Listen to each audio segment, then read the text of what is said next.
Al Qaeda और ISIS जो है ये इतने बड़े आतंकवादी संगठन थे, उनसे किसी की तुलना मैं समझता हूं करना ठीक नहीं है।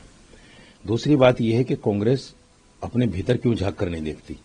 उसी के बड़े नेता आरएसएस की तारीफ कर रहे हैं, नरेंद्र मोदी जी के कार्यकाल की तारीफ कर रहे हैं, और उसी के नेता आरएसएस को और बीजेपी को बुरा कह रहे हैं। तो कांग्रेस के जो पतन का असल राज है वो उसके अंदर के लोग हैं। और राहुल जी ने भी कहा था, एक बार याद होगा सभी दर्शकों को, कि कांग्रेस के अंदर कच्छाधारी अभी भी हैं। तो ये जो कच्छाधारी हैं, राहुल जी को चाहिए इनको निकाल के बाहर फेंके, और किसी भी हिंदुस्तानी संगठन की जो संविधान के अधीन बना हुआ है उसको अलकायदा आईसिस से तुलना करना मैं समझता हूं गलत है। मोहन भागवत ने कहा है कि भारत हो या हिंदू राष्ट्र हो, दोनों एक ही बात है, और अब वक्त है और यही सही समय है कि हिंदुओं को एकजुट किया जाए। हिंदू एकजुट होंगे तभी देश आगे बढ़ पाएगा। देखिए, भारतीय जनता पार्टी को जितनी सीटें 2014 में मिली, फिर 19 में मिली, मैं समझता हूं इससे ज्यादा संगठित हिंदू हो नहीं सकता। 350 तक सीटें मिल जाना किसी भी एक पार्टी को, वो किसी एक समुदाय के संगठित होने की ही बात है। और रही बात जहां तक हिंदुस्तान के हिंदू राष्ट्र होने की, मैं समझता हूं कि संविधान को जो लोग नकारना चाहते हैं, संविधान पर जो लोग टिप्पणी करना चाहते हैं, उसको खत्म करना चाहते हैं, वो इस तरह की बात करते हैं हिंदू राष्ट्र जैसी। क्योंकि अगर कोई मुसलमान मुस्लिम राष्ट्र की बात करता है तो उस पर कार्रवाई हो जाती है। और हिंदू नेता या मोहन भागवत जी बार बार इसको हिंदू राष्ट्र बोल रहे हैं, उन पर कोई कार्रवाई नहीं हुई।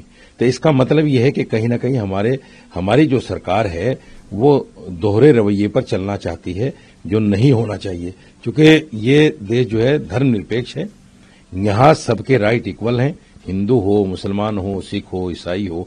और मैं तो ये कहता हूं कि ये जो हिंदूवादी जितनी ऑर्गेनाइजेशन है, मुसलमानों को इनके बयानों से बिल्कुल डरने की जरूरत नहीं है।